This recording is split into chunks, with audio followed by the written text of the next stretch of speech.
Hello everybody, hope you all are fine. Open your English reader book at page number 55. আজকে আমরা পড়বো একটা ছোট্ট poem A Caterpillar by Christina Rossetti.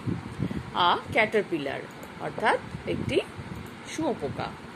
কবিতাটা কে লিখেছেন? ক্রিস্টিনা রোসেট্টি। এখানে আমরা নতুন কিছু ওয়ার্ড শিখব। Caterpillar, সেডি, chosen, stop. এই শব্দগুলোর মানে আমরা পড়তে পড়তে জেনে নেব। চলো আমরা পড়ে দেখি। A caterpillar by Christina Rossetti. Brown and furry caterpillar in hurry, take your walk to the shady leaf or stalk or what not, which may be the chosen spot. এই পর্যন্ত আমরা আজকে পড়ব। চলো মানেটা দেখি।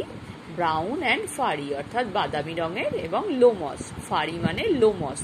শুঁয়োপোকার গায়ে অনেক নরম কাঁটা থাকে, দেখেছো তো? হাত দিলেই কিন্তু ফুটে যায়, সেটাকে ফারি বলা হচ্ছে ওই জন্য।